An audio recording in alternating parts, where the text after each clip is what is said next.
I'm the Boss is a board game by American designer Sid Sackson. It is a negotiation game in which a group of players compete and cooperate to put together profitable business deals. The goal is to make the most money. I'm the Boss is currently published by Griffin Games, after the Face-to-Face Games edition. It was previously published his Cola, Keys and Netta components. A game board with a circular track of 16 spaces, each depicting share volume and investors of a potential deal. 15 tiles showing the share prices of deals, numbered 1 to 15. A supply of light cardstock play money. $1 shaped marker. 1 die. 6 cards representing investors. A custom deck of 98 cards. Rules. The money is sorted into denominations. Each player is randomly issued investor cards, with remainders placed face-up near the board. The deck is shuffled and each player is dealt 5 cards.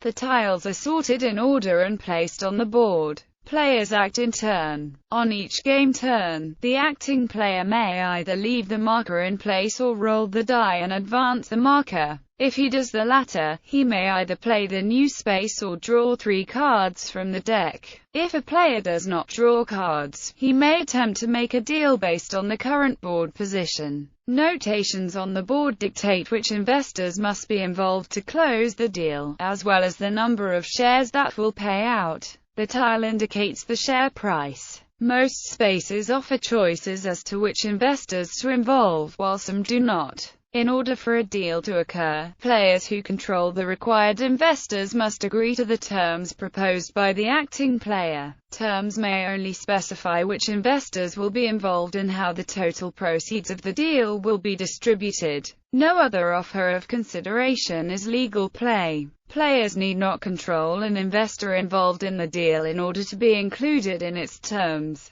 In particular, the acting player may propose a deal where he draws proceeds merely for the service of allowing the deal to go through. If an agreement is reached, the proceeds are distributed as agreed. The current tile is placed over the current board space, indicating that the deal was done. Such spaces are skipped in future board movement. If the acting player cannot bring negotiations to a satisfactory conclusion, he may end his turn. No proceeds are generated and the current tile and board space remain as before. At any time during negotiations, cards may be played. These can have a variety of effects under different circumstances, including bringing a temporary proxy for one of the investors into play for the duration of the deal, rendering an investor ineligible for the current deal, taking ownership of an investor from another player, or from the face-up pool, taking over the role of the current player, both in approving the terms of the deal and in subsequent passing of the turn order, cancelling the effect of another card play. The game ends after the conclusion of one of the last few deals on the tile stack. From the 10th tile onward, there is an increasing probability for a die roll to immediately end the game.